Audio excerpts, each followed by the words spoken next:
as much. So all different ways to play with this and work with texture so it doesn't look as plain. If we didn't have that texture layer on there, you'll see the difference. It's just a plain, boring white, or we could change that color and to anything we wanted, but it just doesn't look as great as it does when we added that texture layer and put that over that and adjust it to something that fits our image a little bit better. So there you have a look at how we can play with texture to really change the look of an image very quickly and very nicely. In this tutorial, we're going to show you now what to do with your photo after you've removed the background, and we're going to put it into a digital backdrop so you can see this process here. It is not complicated. You'll see how easy it is, and we'll do it quite quickly. Put my subject into place. I can even use the keys now on my keyboard to move her into place just a little bit better.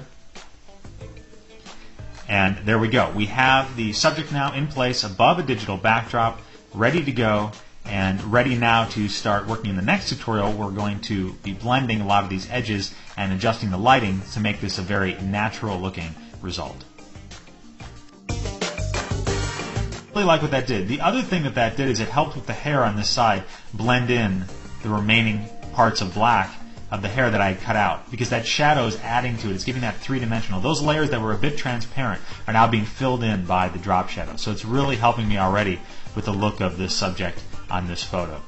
So I'm going to stop here for the tutorial. We'll go into part 2 in just a moment, but that's the first look, and we're going to get into the other layer styles in the second part of this step in the tutorials.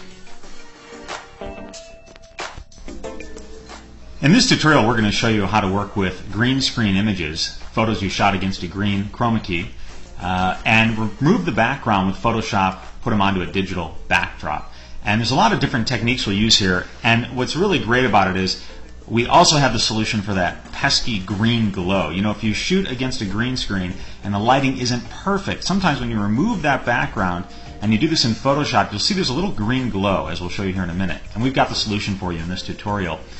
One thing to remember too is that Photoshop has a lot of options to remove green screen. If you are doing a lot of green screen photography, there are some plugins for Photoshop. There are some standalone softwares out there that just remove green automatically. You wouldn't have to go through the step I'm about to show you.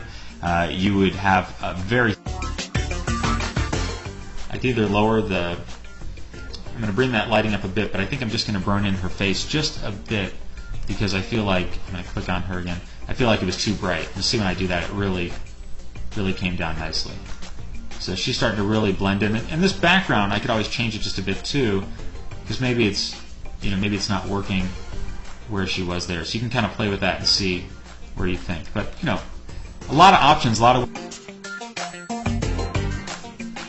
In this tutorial, I'm going to show you how quickly and easily you can change out a digital background that's already in place, or change the background itself with really an easy few steps here to give you a whole new look for your project. So let's just take this image we have right here, this layer here, to show you the difference with that adjustment. And maybe we like her highlighted on all of them.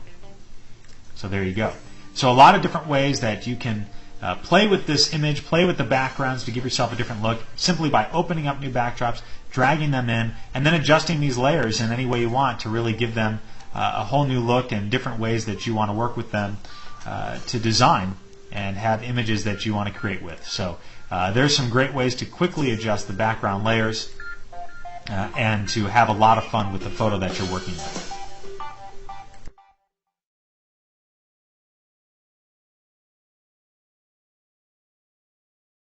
Click the link right below this video to get started. And remember, if you decide at any point within the 60 days that this isn't right for you, I'll send you a full refund. No problem. You'll just have my sincere thanks for at least giving it a try. So click the link below, and I'll see you on the other side.